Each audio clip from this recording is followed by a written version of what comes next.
యాదిల యాదికొస్తున్నవే sir మళ్ళా ఎన్నడొస్తావు KCR యాదికొస్తున్నవే sir మళ్ళా ఎన్నడొస్తావు కేసీఆర్ చేసినమే పెద్ద సారు కన్న తండ్రి లెక్క మమ్ము చూడు తప్పు చేసినవే పెద్ద సారు కన్న తండ్రి లెక్క మమ్ము చూడు పాలకు బదులు ఉద్యమాలు పోసి ఏ తల్లి నిన్ను గన్నలో ఓ సారు కేసీఆర్ నిర్వాసిన నేల వార సిరుగులు నీ దిక్కునే చూసేను ఓ సారు కేసీఆర్ అందరూ గట్టిగా చెప్పాలి. ఈరోజు తలవది కూడా ఉంటున్నాడు తలవది మనిషి నాడు కేసీఆర్ గారు నాయకత్వాన్ని కోరుకుంటున్నారు.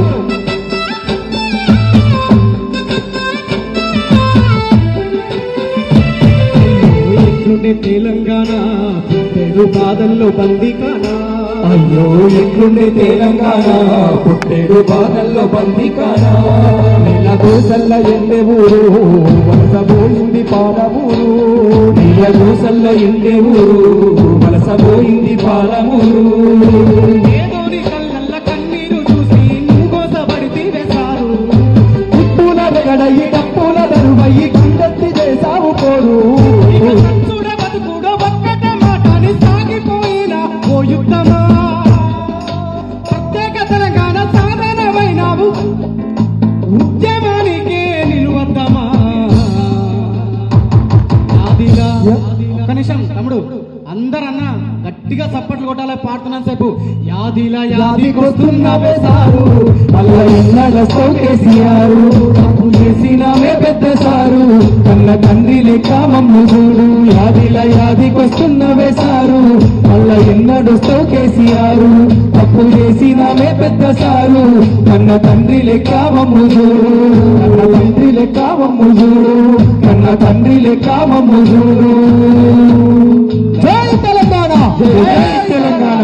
ఎన్నికలు ఎప్పుడొచ్చినా గుద్దుడు కారు గుర్తు మీద ఓటు గుద్దాలి రేవంత్ రెడ్డి ఈపీ మీద గుద్దాలి ఓకేనా రేవంత్ రెడ్డి ఈపీ మీద గుద్దాలి ఓటు కారు మీద పైకెత్తాలి రేవంత్ రెడ్డి ఈపీ మీద గుద్దాలి ఓటు ఓటు గట్టిగా చెప్పురన్న జరా మొన్న ఇబ్రాహీంపట్నం మున్సిపల్ ఎన్నికలలో ఎట్లా గుద్దిరో ఓటు ఎన్నిక ఏదైనా ఎట్లా ఉంది కాంగ్రెస్ పాలన ఇళ్లను కూల్చే పాలన రేవంత్ పాలన ఇళ్లను కూల్చే పాలన ఇది దోపిడి పాలన దొంగల పాలన ఇళ్లను కూల్చే పాలన అమీన్పూర్ సైడ్ ఇప్పటికే ఇళ్లను కూలుస్తున్నారు. అరే అధికారం లేనప్పుడు అమలు కాని హామీలు అధికారం వచ్చినాక అడ్డమైన కూతలాయే నిరుద్యోగులందరినీ రెచ్చగొట్టి గద్దెనెక్కి అవునా కదా 2 లక్షల ఉద్యోగాలు ఇస్తా అని చెప్పిండు రేవంత్ రెడ్డి ఇచ్చినా గట్టిగా చెప్పాలా ఇచ్చినా నిరుద్యోగులందరినీ రెచ్చగొట్టి గద్దెనెక్కి మార్పు మార్పు అనుకుంటా వాడు మడల ముంచ వచ్చినోడు వాడు ఢిల్లీకి పోవుడు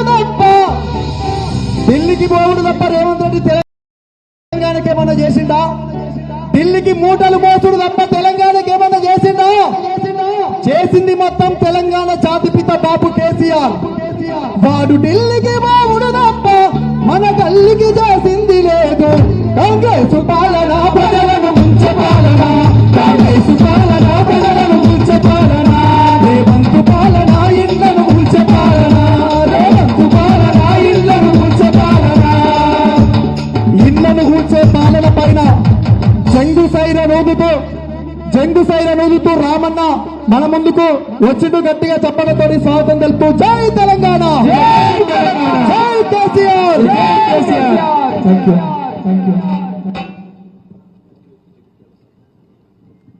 జై తెలంగాణ. నాకు తెలుసు మీ అందరికి ఆకలి అవుతుంది నాకు కూడా అవుతుంది. జై తెలంగాణ గట్టిగా ఒక్కసారి జై తెలంగాణ. గౌరవనీయులు పెద్దలు మన రంగారెడ్డి జిల్లా పార్టీ అధ్యక్షులు మీ అందరి అభిమాన నాయకులు శ్రీ మంచిరెడ్డి కిషన్ రెడ్డి గారికి ముందుగా హృదయపూర్వకంగా జన్మదిన శుభాకాంక్షలు తెలియజేస్తూ సరి గట్టిగా చప్పట్లతో వారికి మనందరం కూడా అభినందనలు తెలియజేద్దాం.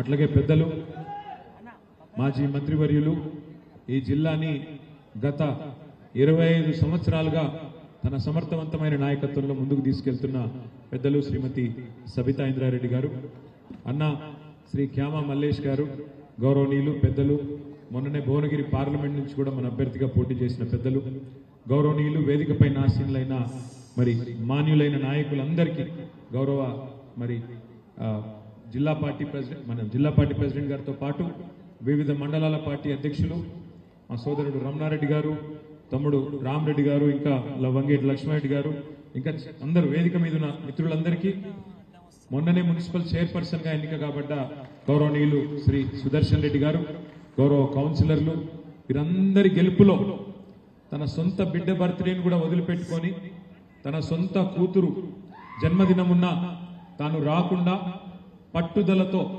ప్రజాస్వామ్యం గెలవాలే, ఇబ్రహీంపట్నం ప్రజల ఆలోచన ఏదైతే ఉందో వారు ఏ గెలుపునైతే బీఆర్ఎస్ పార్టీకి కేసీఆర్ గారి నాయకత్వానికి అందించిండ్రో మరి ఆ గెలుపు తప్పకుండా ప్రజలు చూడాలని చెప్పి 51 రోజుల పాటు 52 రోజుల పాటు మా సోదరుడు మంచిరెడ్డి ప్రశాంత్ రెడ్డి గారు, బంటి గారు మరి యుద్ధం చేసి గెలిచొచ్చిండు. నేనైతే అనుకుంటా ఉన్నా బంటి చట్టసభల్లో కూడా అడుగుపెట్టే టైం వచ్చిందని నేనైతే అనుకుంటా ఉన్నా. ఎందుకంటే కొత్త తరం నాయకత్వం, మంచి నాయకత్వం, మొండితనమున్న నాయకత్వం, ప్రజలకు మంచి చేయాలనే సంకల్పం ఉన్న నాయకత్వం ఖచ్చితంగా అవసరం ఈ రోజుల్లో.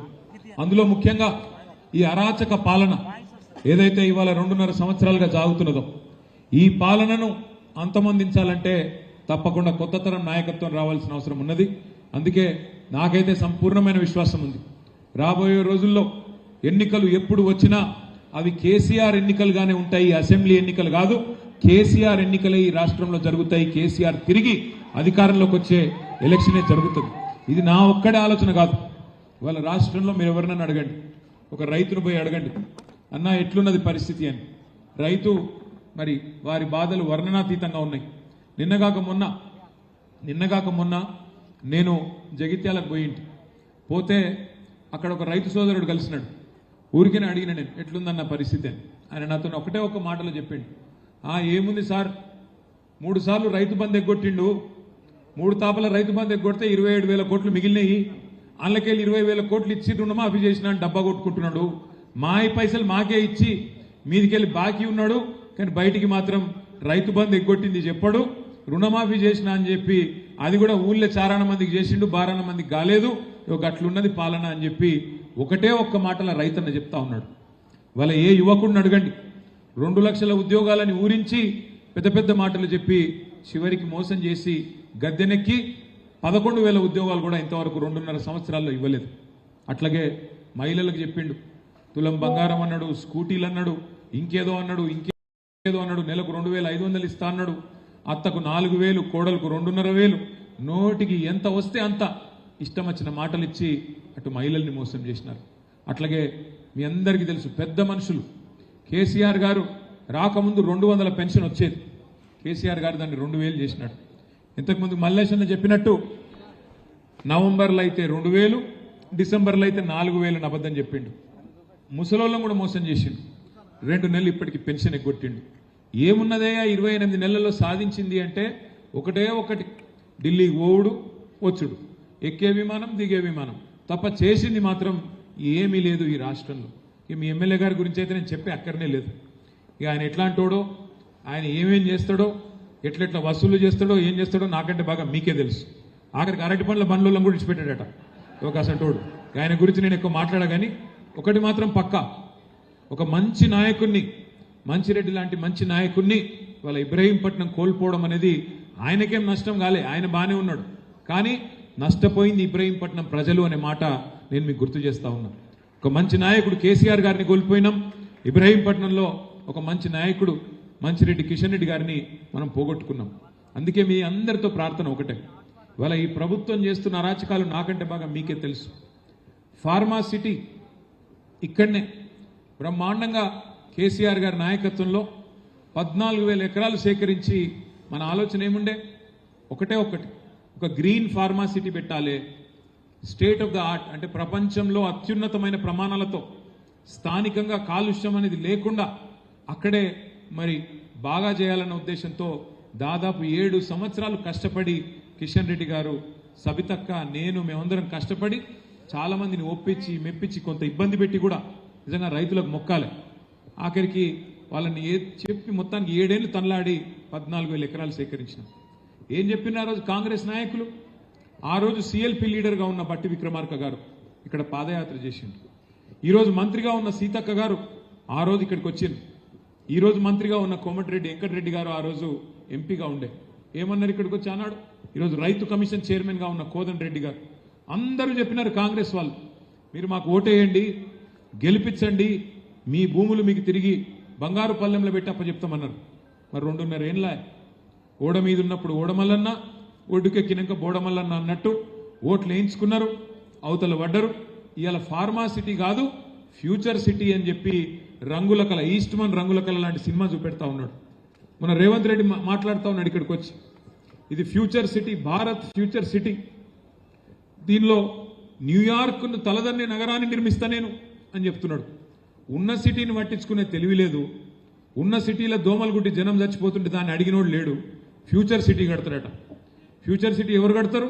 ఫ్యూచరే లేని నాయకుడు, ఆయనకు ఫ్యూచర్ లేదుగా. మళ్ళా తప్పిదారి ఆ పార్టీ ఇంకో 50 ఏళ్ళు ఇక్కడ మొలకొత్తనేయకుండా చేసిపోతున్నాడు రేవంత్ రెడ్డి. కాంగ్రెస్ పార్టీని బొందబెట్టే పోతాడు. అట్లాంటి నాయకుడట ఫ్యూచర్ సిటీ కడతాడట. ఉన్న 14,000 ఎకరాలకు వాపసిస్తా అన్నాడు. ఇవాళ ఇంకొక 16,000 ఎకరాలు మీ దగ్గరికి వెళ్ళి తీసుకుంటా అంటున్నాడు. మొత్తం 30,000 ఎకరాల్లో ఏదో చేస్తా అని చెప్పి గ్రాఫిక్స్ తోని AI తోని బొమ్మలు చూపెట్టి టైంపాస్ చేసుకుంటూ గడిపేస్తా ఉన్నాడు. 2.5 ఏళ్ళైంది. భూములు ఇస్తా అంటివి, ఇప్పటి వరకు సమాధానం లేదు. కోర్టులోనేమో ఫార్మాసిటీ ఉన్నదా లేదా అంటే కోర్టులోనేమో ఉన్నదని చెప్తాడు. బయటికి వచ్చేమో వాడెవడో జూ పార్కు పెడితే జూ పార్కు లాంటి మీ ఇబ్రహీంపట్నం ఇస్తారట. ఎవడన్నా మెడకాయ మీద తలకాయ ఉన్నాడు. ఇబ్రహీంపట్నంలో ఎంత ఉంటుందో ఎకరం? ఇప్పుడు ముచ్చర్ల కాడ 2-3 కోట్లు ఉంటుందా? అంటే ఇదివరకు మనం ఉన్నప్పుడు బాగుండే, ఇప్పుడు డౌన్ అయింది అనుకో రియల్ ఎస్టేటు. వాస్తవమేనా? కనీసం 2 కరోడ్ అయితే ఉంటుంది కదా. ఎవడన్నా మెడకాయ మీద తలకాయ ఉన్నాడు 2 కోట్ల విలువ చేసే భూములలో జూ పార్క్ పెడతాడే. 3,000 ఎకరాలు గాయన వరకు అంబానీకి ఇస్తాడట. ఆయన వచ్చి ఇక్కడ ఏనుగులు, సింహాలు, పులులు పెడతాడట. రేవంత్ రెడ్డి ఎప్పుడు చెప్పుకుంటుంటాడు, నేను నల్లమలకి వెళ్ళి వచ్చినా, ఆ నల్లమలని మిస్ అవుతున్నట్టున్నాడు. అందుకే ఇక్కడ ఒక జూ పార్క్ పెట్టి అప్పుడప్పుడు వచ్చి జంతువులను చూసిపోతా, క్రూర మృగాలను చూసిపోతా అన్నట్టు ఇక్కడ 3,000 ఎకరాలు మీ ఫ్యూచర్ సిటీలో ఇస్తాడంట. ఇదేనా ఒక ప్రభుత్వాన్ని నడిపే పద్ధతి? కోహెడలో 178 ఎకరాలు ఆనాడు పండ్ల మార్కెట్ పెట్టేందుకు కేసీఆర్ గారి నాయకత్వంలో భూమిని కేటాయించడమే కాదు 50 కోట్ల నిధులు కూడా అడ్వాన్స్గా ఇచ్చినాం. ఇస్తే ఇవాళ ఇక్కడ కోహెడలు ఉండదట మార్కెట్. ఏడుకోవాలి? రాచకొండ గుట్టలలో రామోజీ ఫిలిం సిటీ అవతలకు అన్నట్టు, ఆ గుట్టల పైన ఎక్కడో కట్టుకో అన్నట్టు. ఎవడన్నా నిజంగా మెడకాయ మీద తలకాయ ఉన్నాడు ఆలోచన చేస్తాడా? ఇట్లా ఎవరు పోతారు పండ్ల మార్కెట్కు? వ్యాపారులు, చిన్న చిన్న వ్యాపారులు పోతారు. వాళ్ళు గుట్టలలో పోయి దందా చేసుకునే పరిస్థితి ఉంటుందా? అంటే ఎంత అవివేకంగా, ఎంత అనాలోచితంగా, ఎంత రియల్ ఎస్టేట్ మీద యావతోని భూములు అమ్ముకొని ఎట్లన్నా చేసి పైసలు చేసుకోవాలన్న ఆలోచన తప్ప వేరే ఆలోచన లేదు. ఫ్యూచర్ సిటీ చుట్టూ కూడా మొత్తం జరుగుతున్నది భూదందానే. మొత్తం రేవంత్ రెడ్డి గారి అన్నదమ్ముళ్ళు ఆయన బంధువులు మాడుగుల దాకా భూములు కొన్నారు. జయపాల్ రెడ్డి గారి కుటుంబ సభ్యులు, ఈయన బావమరుదులు, ఈయన అన్నలు, తమ్ముళ్ళు మొత్తం గద్దల్లాగా వాలిపోతా ఉన్నారు. ఎక్కడ సీలింగ్ భూమి ఉంటే అది పట్టా భూమి కావాల్సిందే. ఎక్కడ పట్టా భూమి ఉంటే నువ్వు ఇస్తావా లేకపోతే సస్తావా. ఇంతకుముందు అన్న చెప్పిండు, అదొకటి పట్టుకున్నారు. 22A అంటే ఏంటి? నిషేధిత జాబితాలో భూములు పెట్టుడు. మీ గమ్మత్ ఏంటంటే ఇక్కడ కాంగ్రెస్ వాళ్ళ మేనిఫెస్టో నేను మొన్న చూసిన అసెంబ్లీ అప్పుడు. మేనిఫెస్టోలో ఏం చెప్పిండ్రు? మొత్తం కేసీఆర్ ప్రభుత్వంలో 10 ఏళ్లలో 16 లక్షల ఎకరాలు నిషేధిత జాబితాలో పెట్టిండు. మేము రాగానే 100 రోజుల లోపలనే అవన్నీ కూడా వాపస్ ఇచ్చేస్తాం, తీసేస్తాం అని చెప్పింది. కానీ ఇప్పుడు చేస్తున్నది ఏంది? 16 లక్షల ఎకరాలు ఆనాడు నిషేధిత జాబితాలో ఉంటే ఈరోజు 1 కోటి ఎకరాలను నిషేధిత జాబితాలో పెట్టిండు రేవంత్ రెడ్డి ప్రభుత్వం. ఎందుకు పెట్టిండ్రు? మీ ఎమ్మెల్యే గారు బెదిరిస్తాడు ఫోన్ చేసి, ఎవరైనా లేఅవుట్ వేస్తే ఇస్తావా సస్తావా అంటాడు. ఎట్లా ఇస్తాడు ఆయన? ఏడికెళ్ళిస్తాడు? నువ్వు అడిగేది 30%, 40% భూమి నాకు ఇవ్వాలంటాడు. ఏడికెళ్ళిస్తారు? ఇయ్యా అంటాడు అనుకో, వెంటనే తీసుకుపోవాలి, పొంగులేటి శ్రీనివాసరెడ్డికి చెప్పాలి, పొంగులేటి శ్రీనివాసరెడ్డి ఏం చేస్తాడు? అధికారులకు ఫోన్ చేసి, కలెక్టర్కి ఫోన్ చేసి బెదిరిస్తాడు. వెంటనే వెట్టవాయా నువ్వు నిషేధిత జాబితాలో పెట్టు అనగానే అట్లా పెరుక్కుంటా చాంతాడంత అయ్యి ఈరోజు కేసీఆర్ గారి టైంలో 16 లక్షల ఎకరాలు జాబితాలో ఉంటే ఇవాళ 1 కోటి ఎకరాలకు పోయింది. అంటే ఇక్కడ ఏం నడుస్తున్నది ఈ రాష్ట్రంలో అనేందుకు ఒక చిన్న ఉదాహరణ మీకు. అట్లాగే ఎంత అరాచకం అంటే ఇవాళ మన నాయకులు, మన కౌన్సిలర్లు ఇబ్రాహీంపట్నంలో మీరందరూ కష్టపడితే, ఇబ్రాహీంపట్నంలో మీరందరూ గట్టిగా పోరాటం చేస్తే మరి 24 సీట్లకు గాను 13 కౌన్సిలర్ సీట్లు మనకు రైట్ రాయల్గా ప్రజలు మనకు అప్పచెప్పింది. ఒకరు ఇండిపెండెంట్ మనకు తోడైంది. ఇక అసలు ఎలక్షన్ ఎక్కడికి వెళ్ళి ఉంటుంది? రైట్ రాయల్గా ప్రజాస్వామ్యంలో మెజారిటీ ఎవరికి వస్తే వాళ్ళు గెలవాలి కదా. కానీ ఏం చేసిండు? ఒక అమ్మాయి 3 సార్లు కౌన్సిలర్, 3వసారి గెలిచింది, శ్వేత. ఆ శ్వేత గారికి బీసీ సర్టిఫికేట్ లేదని చెప్పి కొత్త కేసు. ఇక మన సుదర్శన్ రెడ్డి గారు, మన మున్సిపల్ చైర్మన్, ఆయన ఎప్పుడో 20 ఏళ్ల కిందట ఆనాడు కాంగ్రెస్ ప్రభుత్వంలో భూమి కొనుక్కుంటే వాళ్ళ ఊర్లే ఇలా భూమి భూదాన్ భూమి అని చెప్పి ఆయన మీద కేసు. అట్లాగే ఒక తమ్ముడు ఇండిపెండెంట్ కౌన్సిలర్, ఆ తమ్ముడు వాళ్ళ మదర్ని తీసుకుపోయి హాస్పిటల్లో పెట్టి ఆమె హాస్పిటల్లో ఉన్నది, నువ్వు వెంటనే రా అని చెప్పి ఆ తమ్ముడి మీద ఒత్తిడి. రాములు గారి అబ్బాయి త్రిలోక్, మరి వారింట్లో అంత కష్టం వచ్చినా చివరికి అంత్యక్రియలకు అటెండ్ అయ్యి మళ్ళీ 24 గంటలు కూడా గడవక ముందే తిరిగి వచ్చి మొండితనంతో, జిద్దుతో గెలిచి తీరాలే ప్రజాస్వామ్యం అని చెప్పి మొండిగా పోరాటం చేసి మన 13 మంది కౌన్సిలర్లు ఇవాళ ఇక్కడ గెలిపించింది మన పార్టీని కాదు, గెలిపించింది ప్రజాస్వామ్యాన్ని, గెలిపించింది ప్రజల అభిమతాన్ని, బతికించింది ఖచ్చితంగా ఈ రాష్ట్రంలో రాజ్యాంగ హక్కులను అనే మాటని మీకు విజ్ఞప్తి చేస్తా ఉన్నా. ఇక్కడ ఇబ్రాహీంపట్నంలో గెలిచింది గులాబీ జెండా కాదు, ఇబ్రాహీంపట్నంలో గెలిచింది ప్రజాస్వామ్యం. దాన్ని నిలిపింది మా తమ్ముడు మంచిరెడ్డి ప్రశాంత్ రెడ్డి గారు, బంటి అనే మాట కూడా నేను విజ్ఞప్తి చేస్తా ఉన్నా. చిన్న విషయం కాదు. రేవంత్ రెడ్డి లాంటి దుర్మార్గులతో, రేవంత్ రెడ్డి లాంటి అరాచక శక్తులతో కొట్లాడాలంటే చాలా ధైర్యం ఉండాలి. కేసులు పెడతారు, బెదిరిస్తారు, అధికార యంత్రాంగం మొత్తం వినియోగిస్తారు, సామ దాన భేద దండోపాయాలు ఎన్నుంటే గన్ని పైసలు ఆశ చూపెడతారు. మీకు ఇది చేస్తామంటారు, అది చేస్తామంటారు. ఆఖరికి మంచిరెడ్డి కిషన్ రెడ్డి లాంటి నాయకుడి మీద కూడా కిడ్నాప్ కేసులు పెట్టించింది. అయినా సరే ఇన్ని తట్టుకొని దాదాపు 2 నెలల పాటు ఈ ప్రభుత్వం చేస్తున్న అరాచకాన్ని తట్టుకొని నిలిచిన మా కౌన్సిలర్లందరికీ నేను శిరస్సు వంచి హృదయపూర్వకంగా నమస్కారం తెలియజేసుకుంటా ఉన్నాను. ధైర్యం కావాలి ఇట్లా కొట్టాడాలంటే. కానీ ఒకటి మాత్రం పక్కా, మన కష్టకాలం అయిపోయింది.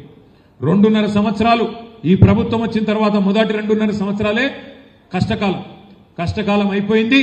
మీరు తొందరలోనే సుఖపడే టైం తప్పకుండా వస్తుంది. ఇప్పుడు ఎవడెవడైతే నకరాలు చేస్తున్నాడో, మీ ఏసీపీ, డీసీపీ, కలెక్టరు, ఇంకెవడో ఎవడెవడైతే నకరాలు చేస్తున్నాడో, నేను ఇప్పుడే తమ్ముడు బంటికి చెప్తా ఉన్నా, మల్లేశన్ అన్నది కరెక్ట్. మనం అధికారంలోకి వచ్చినాక వెంటనే ఈ కసి ఉండదు. ఏమవుతుంది? అధికారంలోకి రాగానే రంగారెడ్డి జిల్లాలో అరాచకం చేసినోడు నల్గొండకు పోతాడు అధికారి, నల్గొండలో అరాచకం చేసినోడు ఇక్కడికి వస్తాడు. నేను మీ ఓనే సార్, అట్లా సార్, ఇట్లా సార్ అని మళ్ళీ మనోళ్ళ చుట్టే తిరుగుతారు, నాకు తెలుసు. కానీ మీరు చెప్పింది కరెక్ట్. మన కిషన్ రెడ్డి గారు, మల్లేష్ అన్న ఇద్దరు చెప్పింది కరెక్టే. ఈ కసి ఆ రోజు ఉండాలి అంటే ఇప్పటి నుంచే మనం ఖచ్చితంగా వాళ్ళు ఎవరు, ఎక్కడ ఉన్నారు ఇవన్నీ రాసి పెట్టుకోవాలి. పెట్టుకొని ఒక్కరిని కూడా వదలకుండా వారికి జవాబు చెప్పే బాధ్యత నాది అనే మాట నేను విజ్ఞప్తి చేసుకుంటా ఉన్నా. కేసీఆర్ సార్ అంటే పెద్ద మనిషి, మంచోడు. ఆయన పెద్ద మనిషి, మంచోడు, జీవితం అంతా చూసిండు. కానీ నేను ఇట్లాంటి దుర్మార్గ పాలన జీవితంలో చూడలేదు. నేను కూడా చాలా మందిని చూసినాం ప్రభుత్వాలను.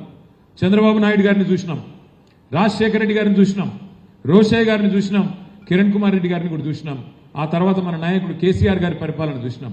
కానీ ఇట్లాంటి చిల్లర ప్రభుత్వాన్ని ఇంత చిల్లరగా, ఇంత అరాచకంగా పేదవాళ్ళ భూములు గుంజుకొని అసైన్మెంట్ భూముల మీద పడి ఇవాళ అరాచకం చేసే అనుముల రేవంత్ రెడ్డి లాంటి ముఖ్యమంత్రిని మాత్రం ఒక చరిత్రహీనుడుగానే చరిత్ర గుర్తుపెట్టుకుంటది.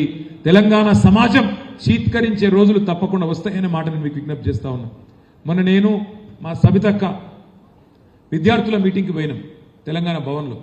పోతే ఒక విద్యార్థి సోదరుడు మాట్లాడుతూ అన్నాడు, అన్నా చాలామంది నాయకులు వస్తారు పోతారు, నిన్నటిదాకా ముఖ్యమంత్రిగా పనిచేసిన ఒక నాయకుడు ఆంధ్రప్రదేశ్లో ఇవాళ ఆయన కేబీఆర్ పార్క్లో నడుస్తుంటే ఆయనను పలకరించినోడు కూడా లేడు అని చెప్పి చెప్తా ఉంటే సబితక్క చెప్పింది, ఆయననే ఎవడన్నా పలకరిస్తాడో ఏమో కానీ రేవంత్ రెడ్డి పదవి కాలంకి దిగిపోయిన తర్వాత మాత్రం కూర్చున్న కుక్క కూడా లేవదు, ఆయనకి మాత్రం ఎవడు సల్యూట్ కొట్టేటోడు మాత్రం ఎవడు ఉండడు. ఇది వాస్తవం, ఇది వాస్తవం. ఇది అధికారంలో ఉన్నప్పుడు కొంత ఉంటది బిల్డప్, కానీ అధికారం పోయిన తర్వాత నువ్వు చేసిన అరాచకానికి ప్రజలు సమాధానం మామూలుగా చెప్పరు అనే మాట కూడా నేను విజ్ఞప్తి చేస్తా ఉన్నా. ఇవాళ ఇబ్రహీంపట్నం అయితేనేమి, ఖ్యాతన్పల్లి అయితేనేమి, ఖానాపూర్ అయితేనేమి 2 నెలల పాటు తిప్పి తిప్పి తిప్పి తిప్పి ఇబ్బంది పెట్టి కిషన్ రెడ్డి గారు నాకు ఒక 10 సార్లు మాట్లాడినారు. సార్ మీరు ఆ ఎలక్షన్ కమిషనర్కు మాట్లాడండి, ముఖ్యమంత్రి కార్యాలయంలో ఉన్న అధికారులకు మాట్లాడండి, కోర్టు తీర్పునన్నా గౌరవించమనండి, కోర్టు ఎలక్షన్ పెట్టమని చెప్పింది, మనం అడుగుతున్నది ఎలక్షన్ పెట్టమనే కదా, ఏం అడుగుతున్నాం అంటే కూడా వాళ్ళు ఉల్కరు పల్కరు. ఆఖరి కోర్టులు అంటే కూడా వీళ్ళకి గౌరవం లేకుండా పోయింది. అందుకే నేను మీతో ప్రార్థించేది, తప్పకుండా తొందరలోనే పెద్దలు కేసీఆర్ గారి దగ్గరికి మన చైర్మన్ గారిని, కౌన్సిలర్లందరినీ వెంటనే తీసుకొని పోతా, ఆ తర్వాత మళ్ళీ మిమ్మల్ని అందరినీ కూడా తప్పకుండా తీసుకొని పోతా అని చెప్పి కూడా మీకు మాట ఇస్తూ, మళ్ళొక్కసారి ఇంత ఆలస్యమైన ఇంత ఓపికగా కిషన్ రెడ్డి గారి ఎవరు లేవద్దు, కిషన్ రెడ్డి గారి బర్త్డే కూడా ఉన్నది, వారి జన్మదినం సందర్భంగా కేక్ కూడా కట్ చేయాలని చెప్పి కిషన్ రెడ్డి అన్నని కూడా విజ్ఞప్తి చేస్తూ, మళ్ళొక్కసారి మీ అందరికీ కూడా పేరు పేరున హృదయపూర్వకంగా శుభాకాంక్షలు. జై తెలంగాణ, జై తెలంగాణ. దయచేసి ఇక్కడ ఆగండి. మన నాయకుడు కేక్ కట్ చేసిన తర్వాత సర్పంచ్లకు, కౌన్సిలర్లకు సన్మాన కార్యక్రమం ఉంది. అది అయిన తర్వాత అందరినీ కూడా అన్న కలిసి ఫోటోలు దిగుతా అని చెప్పిండు. దయచేసి అంత లోపల అందరు కూడా లంచ్ చేసుకొని వస్తే వారికి అందరూ కూడా ఫోటోలు దిగే అవకాశం ఉంటుందని చెప్పి ఈ సందర్భంగా తెలియజేస్తాం.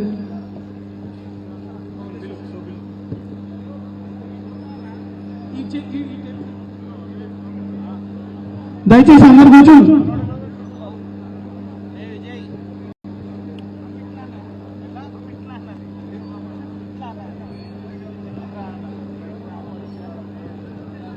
అందరూ వస్తారు, జర ఆగురే, కూర్చోండి.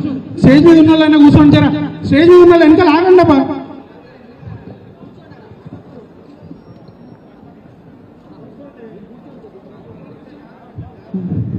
దయచేసి కూర్చోండి, అందరు కూర్చోండి, కూర్చోండి. దయచేసి వాళ్ళు అంత కష్టపడి గెలిచి వచ్చి వాళ్ళని గౌరవించుకోవాలి. మీరు ఇట్లా మీద మీద పడితే ఇబ్బంది పడతాం. అందరు కూడా జరగండి ప్లీజ్. ఆగండి, నువ్వు ఎట్లా వస్తావు కదా ఇక్కడికి.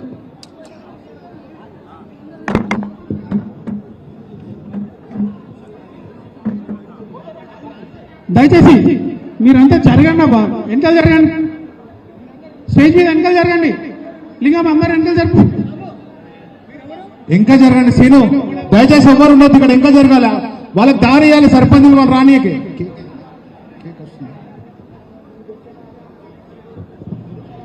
ఏడుంది శివ కేక్?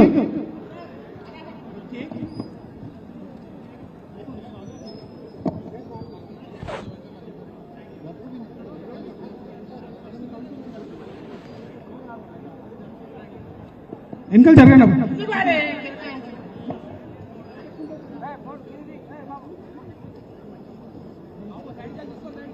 ఒక్క నిమిషం ప్రవీణ్, ఎందుకు వస్తున్నారు? చైర్మన్ గారు, చైర్మన్ గారు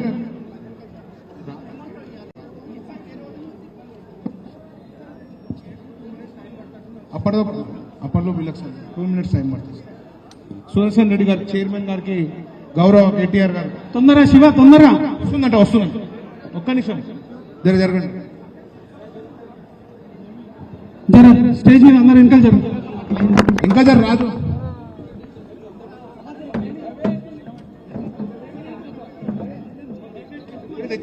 తెచ్చిండి. అరే రెండు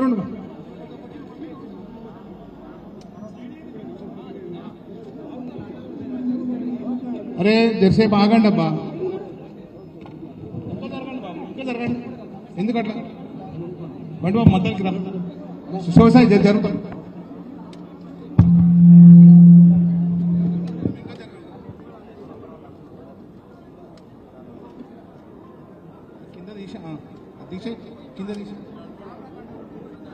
కింద తీసే